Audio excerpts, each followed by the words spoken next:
All right. Shalom, family. It's your brother Kanaiba coming at you once again with part 2 of this video series titled Michael Jordan, Horus, Heru. Okay. So in part 1, of course, we pretty much went over, we started with going over Michael Jordan's name, which is of Hebraic origin, both his first and last name, and how his last name is dealing with water. Okay, and we pretty much went from there, showing how it really seems like, and of course this is just my critique, I could be wrong, I have to give that disclaimer, but it seems as if water is a part of his script, or one part of his script.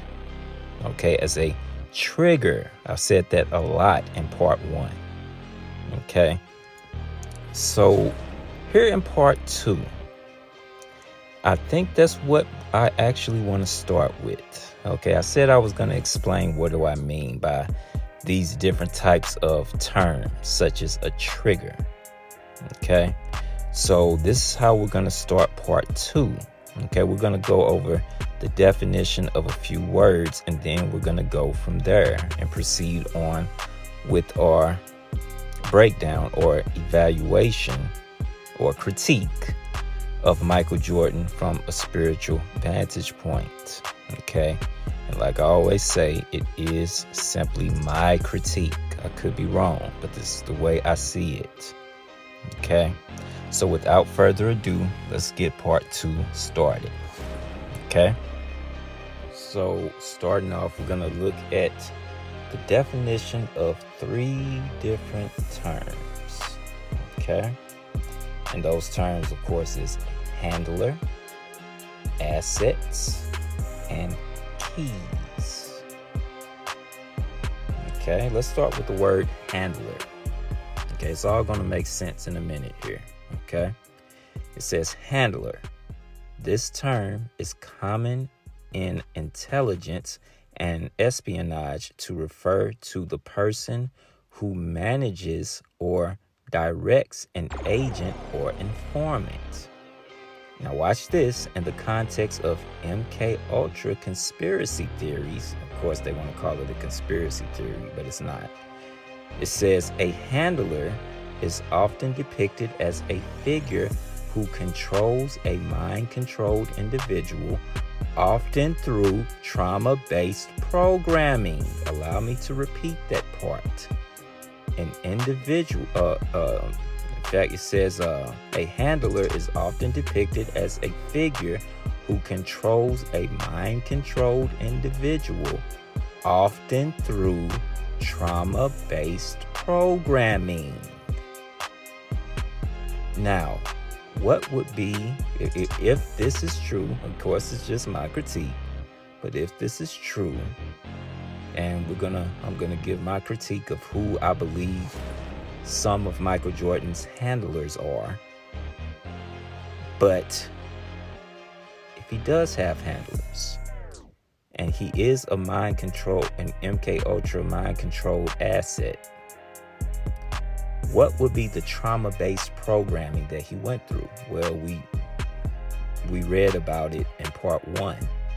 This is why water and drowning has often been associated with Michael Jordan.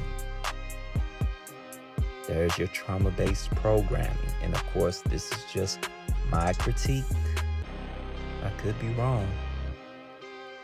But Michael Jordan has went through a lot of trauma in his early life. Even dealing with the murder of his father. Which, of course, now that I really do believe was a ritualistic sacrifice, a ritualistic removal, dealing with his father. It's just my critique, but that's what I truly believe. Okay? Well, let's move forward to the next phrase, which is an asset. And it reads, it says assets. In intelligence, an asset is a person or group who provides information or services to intelligence agencies. Conspiracy theories expand this to mean a person who has been mind-controlled or programmed to perform specific actions. Okay? Now, of course, I made a comment that, and of course, just my critique, but I believe Michael Jordan is an MK Ultra mind-controlled asset that was used for a specific purpose. Okay? Now we know two-dimensionally, he was actually used to further promote the NBA. Okay? The mantle was really passed from Larry Bird and Magic Johnson and people like that. It was passed on to Michael Jordan to take the NBA into the next phase, or the next basic to the next phase, or the next steps as far as its popularity is concerned. Michael Jordan really made the NBA a global sport as far as popularity goes. Okay, and that's simply from a two-dimensional perspective. Okay, but moving forward, let's deal with the word keys. Now, this is actually going to go into what I've been talking about in part 1 when I say triggers. Okay, so pay close attention. It says keys. This term in the context of mind control speculation usually refers to the specific triggers, which could be words, sounds, symbols, etc., used by a handler to activate or deactivate the programmed personality or instructions within an asset. Okay, so keys is something that the handler has, okay, over the asset. Okay, and these keys are basically triggers. Now, like we just read, these triggers could be words, sounds, symbols.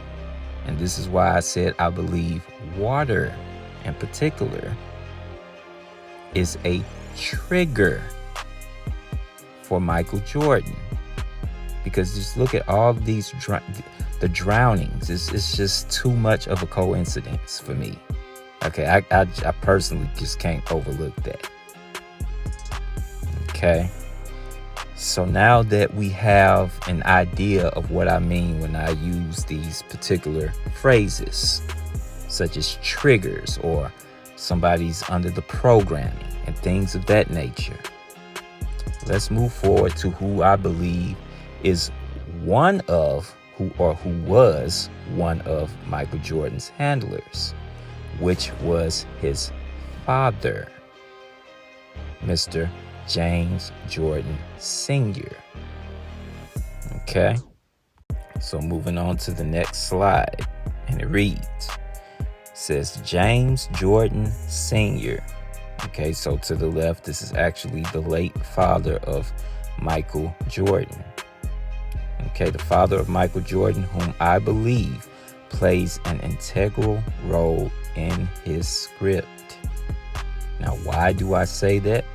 Let's move forward and let's actually get some information about James Jordan Sr.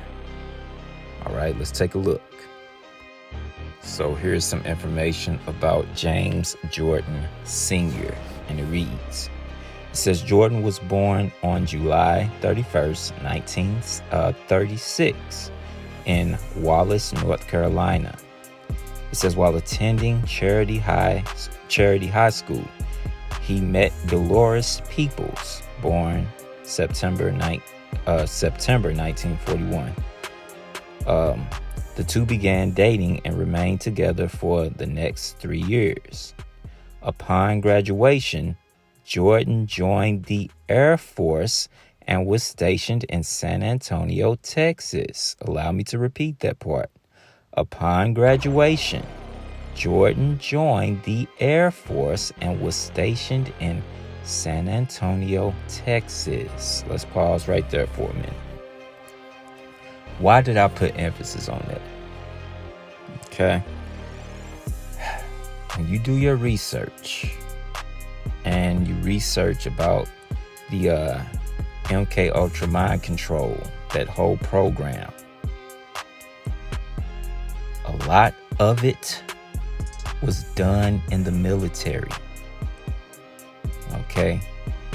It was carried out and taught in the military. So the reason I'm placing emphasis on this is because, as we see here, Michael Jordan's father was in the military. Okay, and the branch of the military that he was in was the Air Force, which, of course, I believe is still a part of the script. Him being a part of the Air Force. We know his son would later become known as what? Air Jordan. Right? But again, this is just my critique. I could be wrong. But anyway, let's move forward. It says, in 1956, he transferred to a base in Virginia and married Peoples shortly thereafter. Their first child, son James Ronald Ronnie Jr., was born the following year. Jordan left the Air Force and got a job at a textile mill in Wallace. The Jordans had 2 more children while in Wallace, Dolores and Larry. The Jordans brought up their children in the Methodist faith. Okay, so let's move forward with the article. Let's get some more information. And it reads, it says, in 1963, the Jordan family moved to Brooklyn so that Jordan could receive mechanics training on the GI Bill. He studied airplane hydraulics. Again, dealing with the Air Jordan. It says he studied airplane hydraulics while Peoples found work at a bank. While living in Brooklyn, the Jordans had another child, son Michael. Okay, so Michael Jordan was actually born in Brooklyn, New York, right? It says, as crime began to increase in Brooklyn in the 1960s, the Jordans moved back to North Carolina to raise their children in a safer environment. Upon completing his 18-month training, Jordan and his family moved to Wilmington, North Carolina. It was there that the couple's 5th child, Rosalind, was born. Okay, so we just got a little bit of information about Michael Jordan's family, particularly his father, who I believe was one of his handlers.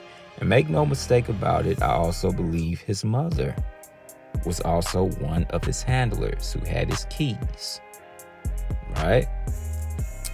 And of course, again, it's my critique, but this is how I see it, okay? So now, with that in mind, let's move forward. Let's fast forward just a little bit in Michael Jordan's life.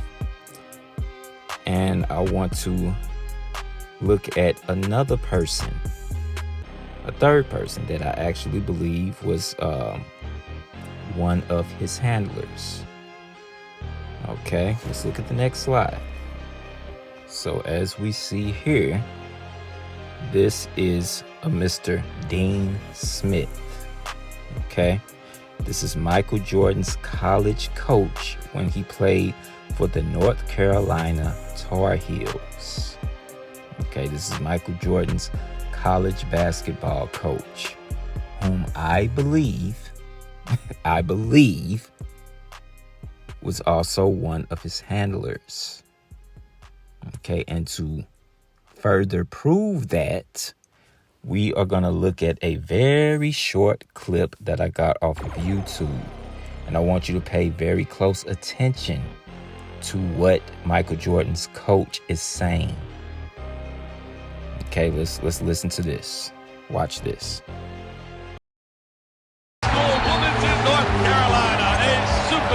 It was to no one's surprise that Michael opted to forego his senior year and declare for the NBA draft. Michael left Chapel Hill after just 3 years because Coach Smith felt it was time for him to join the NBA. We suggested or encouraged him to go ahead and leave because I knew Chicago would take him. I just feel that it's time for me to move on. Did y'all hear what his coach said? His coach, Dean Smith, said, we suggested and encouraged him to basically forego his senior year in college and join the NBA. And he said, and I quote, because I knew the Bulls would take him. Okay, so he said we encouraged him, talking about himself, Michael Jordan's father, and Michael Jordan's mother, all three of which I believe are handlers of his. But right now I'm talking about his college coach said that they basically encouraged him to basically leave after his junior year in college and join the NBA because he knew that the Bulls would take him. Why did he put emphasis on that? I'll tell you why.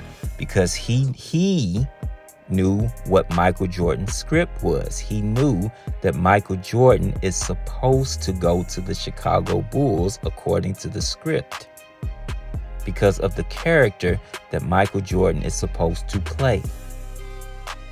He knew that, okay, you have to go to the Chicago Bulls, so you have to join the 1984 NBA draft. You can't wait another year because you have to go to the Chicago Bulls. All these people, y'all just don't know. These athletes, celebrities, etc.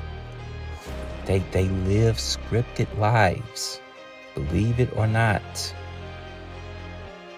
Okay? I'm going to keep giving the disclaimers. My critique, I could be wrong, but I do believe they live scripted lives. Why would he say that? That I knew the Bulls would take him. How do you know? Unless you were meant to play a role in Michael Jordan's life, according to the script. You're one of his handlers. And you have to make sure that this particular storyline, this particular script plays out the way that it's written for him on the left-hand side.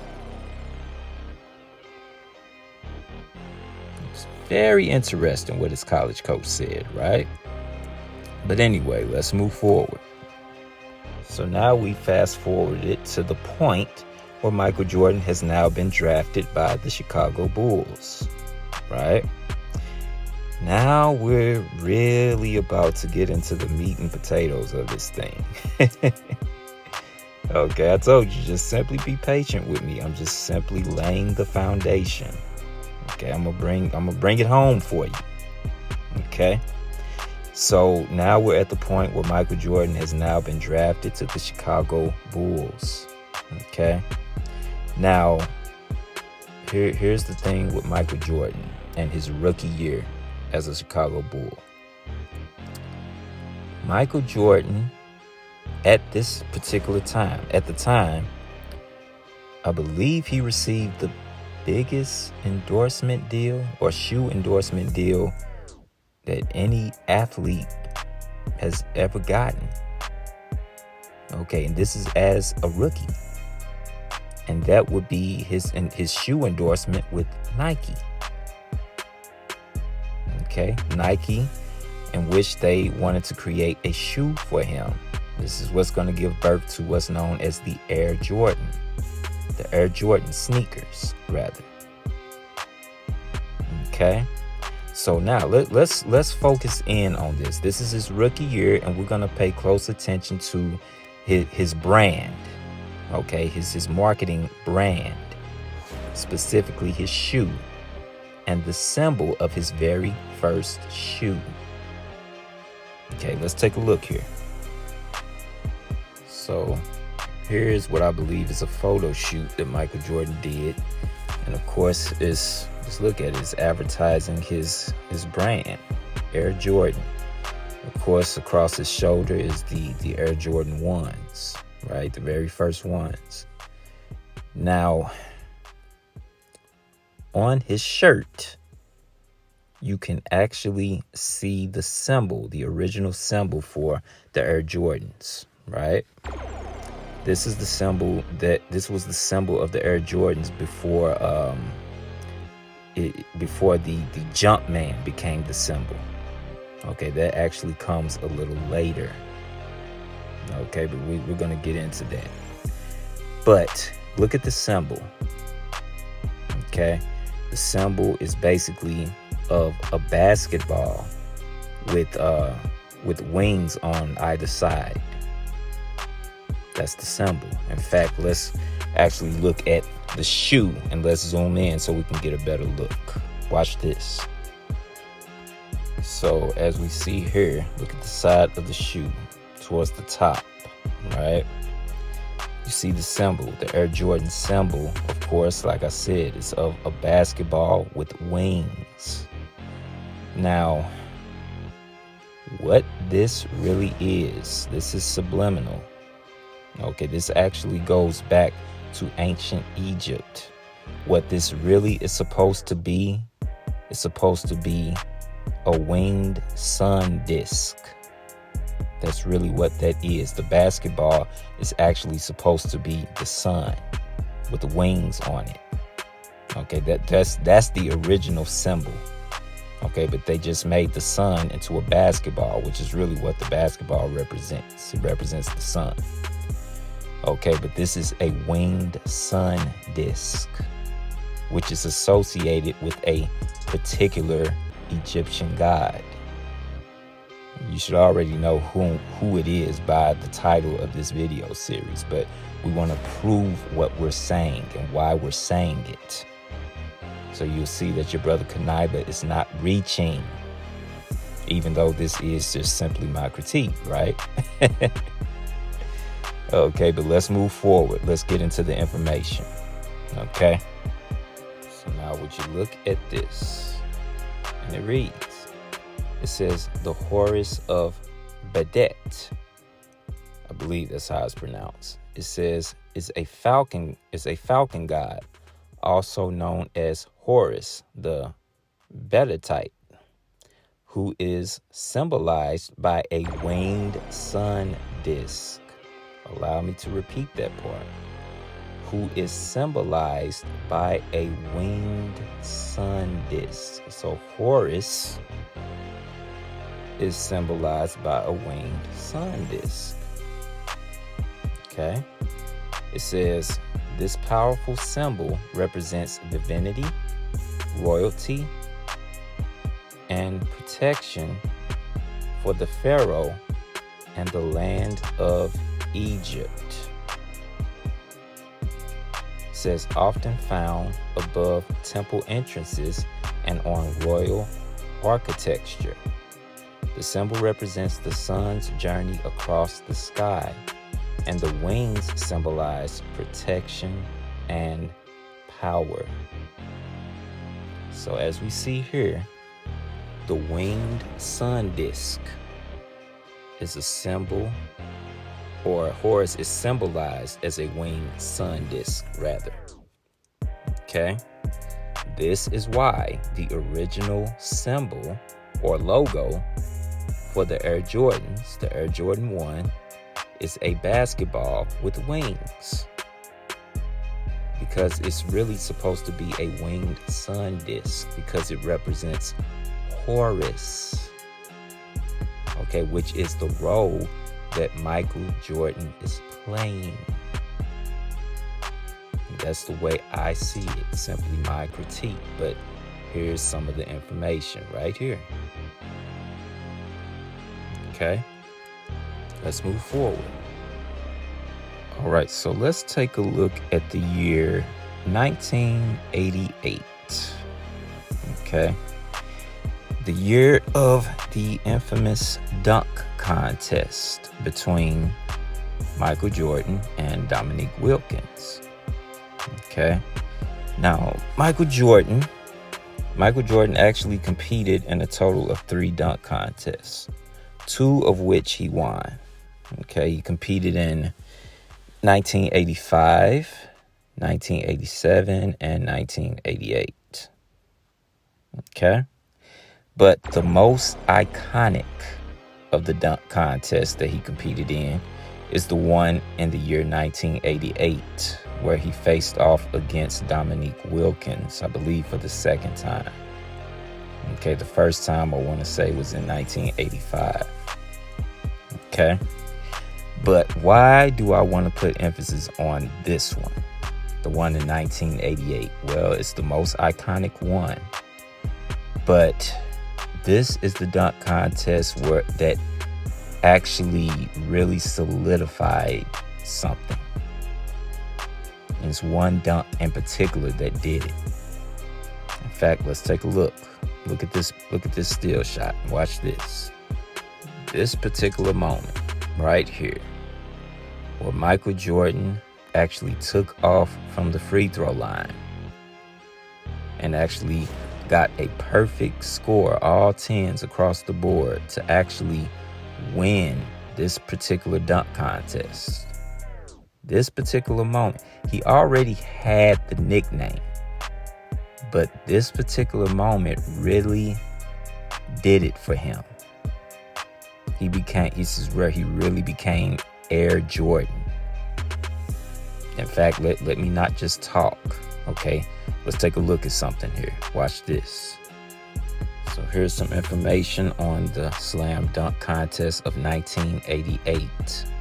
And it reads, it says, the 1988 NBA Slam Dunk Contest was the pivotal event where Michael Jordan's performance cemented his nickname Air Jordan and became an iconic legacy.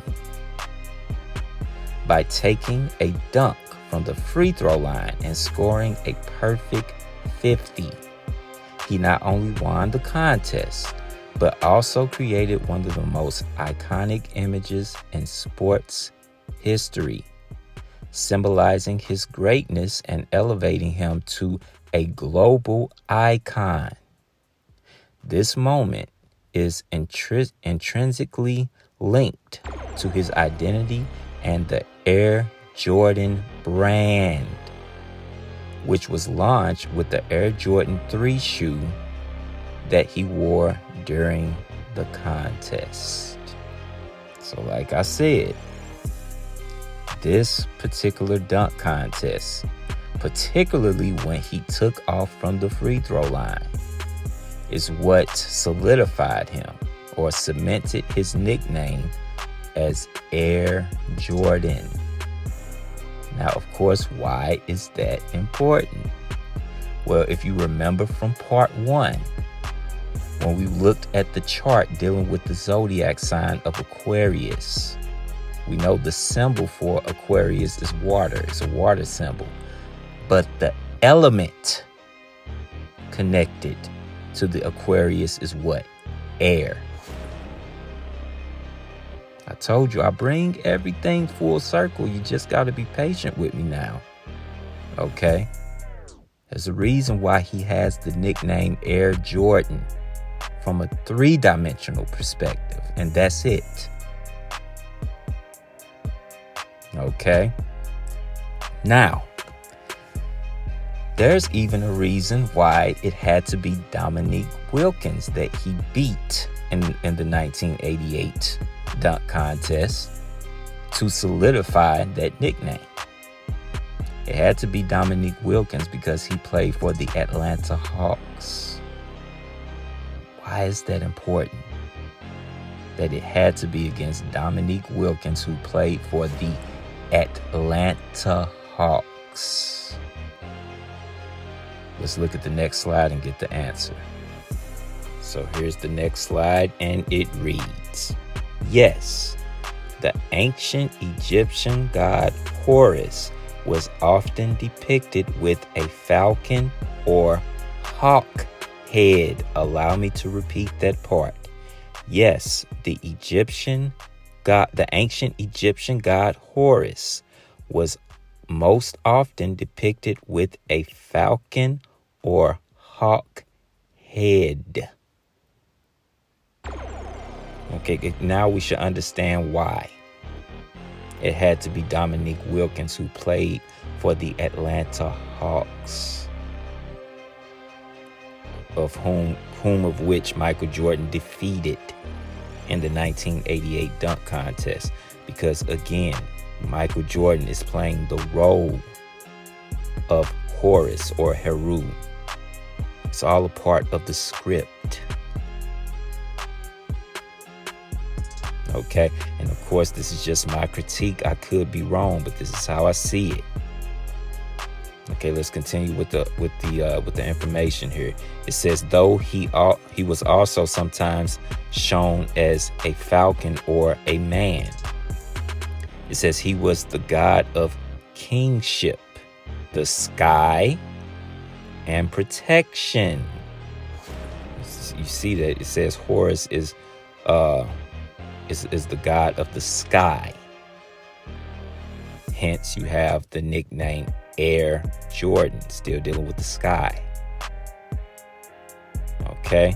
It says, and his right eye was believed to represent the sun and the moon. Okay.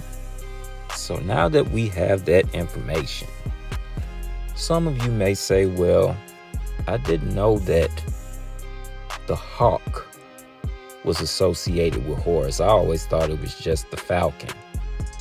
Okay, and the team Dominique Wilkins played for is the Atlanta Hawks. Okay, you got a point. But when you look at the NBA, the Atlanta NBA team is the Atlanta Hawks. But when you look at Atlanta and its football team, what is Atlanta's football team called? Oh yeah, that's right, the Atlanta Falcons. Atlanta Hawks basketball, Atlanta Falcons football. It's all still supposed to subliminally point back to Horus. So same thing.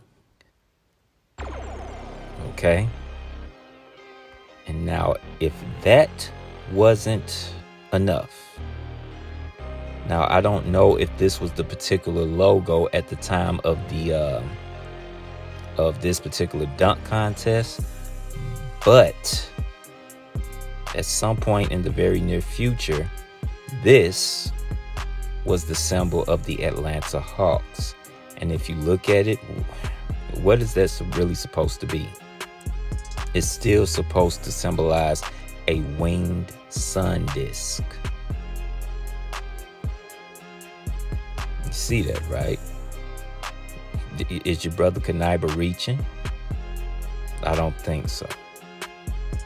All right. So now that we know that this particular moment on the screen here is what cemented Michael Jordan's nickname as Air Jordan. Okay, Air Jordan. And we know that Horus was a so-called god of the sky. Hence, Michael Jordan is called Air Jordan. Now, the question begs, why the Chicago Bulls? Why did he have to get drafted to the Chicago Bulls? Again, remember the video we watched where Michael Jordan's college coach, Dean Smith, said that he knew the Chicago Bulls would take him that particular year in 1984. Okay, so they basically persuaded him to actually leave college early. Okay, why the Chicago Bulls? Knowing everything that we know now. Well, let's bring it on home. Let's bring everything full circle. Now it's about to really start making sense. Okay, watch this, and I want you to watch and look closely. Watch this. Let's take a look at the next slide. Look at this. It says Horus, the bull of heaven, is a reference to Saturn. Allow me to repeat that part, please. Horus, the bull of heaven, is a reference to Saturn. This is one of the nicknames given to Saturn because Saturn is connected to Horus. Okay, and that nickname is called Horus, the bull of heaven, or the bull of the sky. Let's continue. I told you, didn't I tell you that there's a reason why Michael Jordan will always be considered the GOAT? It's because he's also connected to Saturn. Saturn is what? The Capricorn, which is the GOAT. We know this. I've done too many videos about that. Okay, but let's start from the top again. It says Horus, the bull of heaven, is a reference to Saturn, an ancient Egyptian name for the planet, and not a direct Egyptian name for the god Horus. So that particular term is really more in reference to Saturn, but it's still connected to Horus, even though the nickname is for Saturn. This is why, again, he's playing the role of Horus, and he'll always be known as the GOAT, talking about Michael Jordan. He'll always be considered the GOAT and this is from a three-dimensional perspective. Okay? It says in Egyptian mythology, Horus was the falcon-headed god of the sky, while the bull was a separate, powerful symbol of kingship and strength.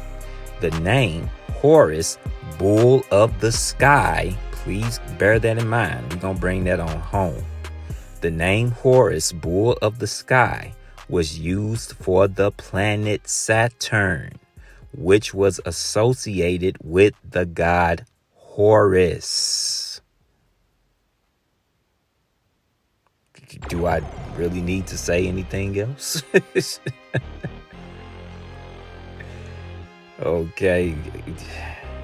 Again, I told you, these people, these entertainers, celebrities, athletes, they play characters from a script that's given to them.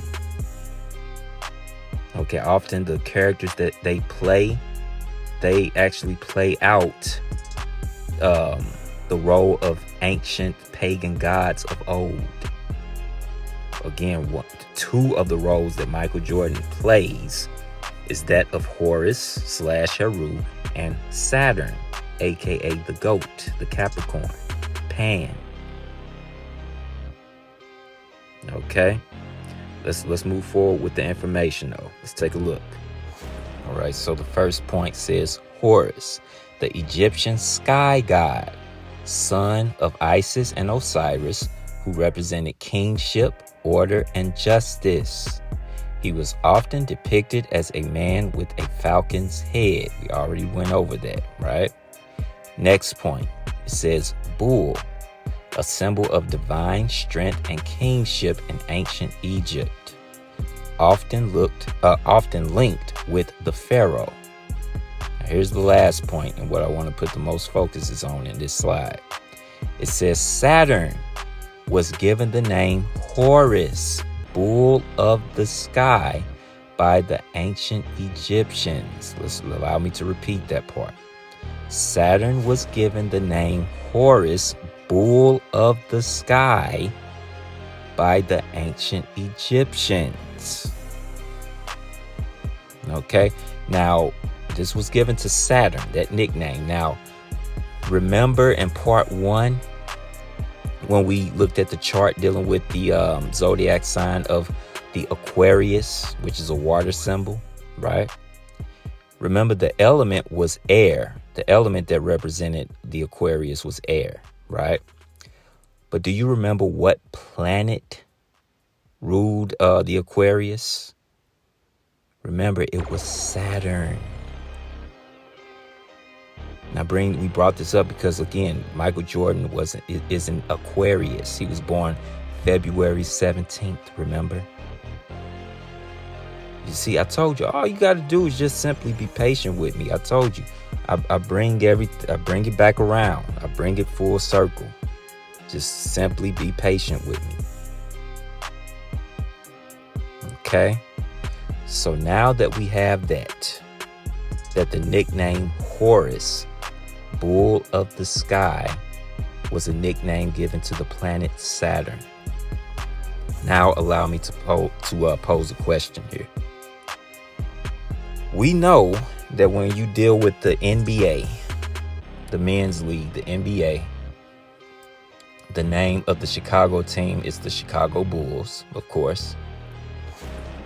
But when you look at the WNBA on the women's side, what is the name of their Chicago basketball team? Anybody want to guess? Well, let's not leave it to suspense. Let's actually go to it and let's take a look. The name of the Chicago women's basketball team, they're known as the Chicago Sky. The men's league dealing with the city of Chicago is the Chicago Bulls. The women's league dealing with the city of Chicago is the Chicago Sky. When you put that together, what do you get? The Bull of the Sky. Again, it's still linked to Horus / Heru. And this was the nickname given to the planet Saturn. Checkmate.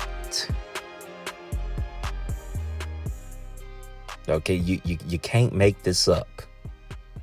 Okay, but again, this is definitely a checkmate. You really can't say I'm reaching with this one. Why, of all the names that could be given to the women's basketball team in Chicago, why the Chicago Sky? When on the men's side, they're the Chicago Bulls. You put both teams together, that's the Bull of the Sky.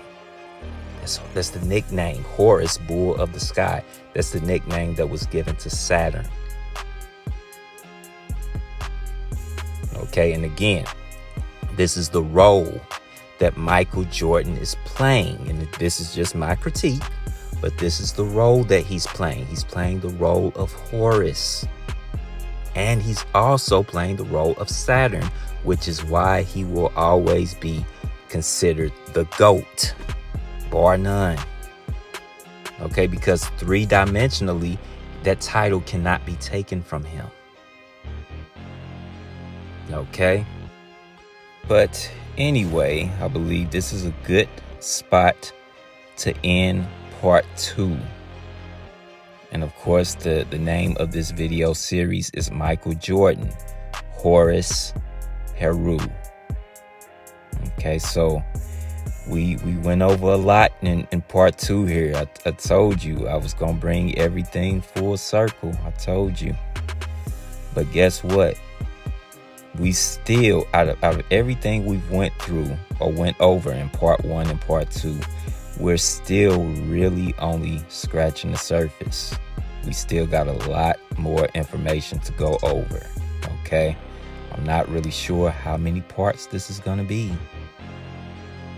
Okay, but we got a lot more to go over. So please stay tuned and be patient with me. But we're going to go over it together. We're going to come to a conclusion. Okay, we're going to see if your brother Kanaiba is reaching. Okay, but now I've laid the foundation and you understand why. According to my critique, I see that I believe that he's playing the role of Horus or Heru. We looked at everything. okay, leading up to him going to the Chicago Bulls and why he had to play for the Chicago Bulls. Okay, so we're gonna digest this, and then we're gonna go into part 3. Okay, so with that, and as always, I want to give all praises, honor, and glory to the Most High Yahweh, which is the name of the Heavenly Father, and I do so by Hashem, which means in the name of Yahweh Shai, which is the name of the only begotten Son of the Heavenly Father, whom the world knows as Jesus Christ. And I want to thank all you brothers and sisters for tuning in. I hope this video was informative and edifying. And until next time, Shalom, family. And I'll see you in part 3.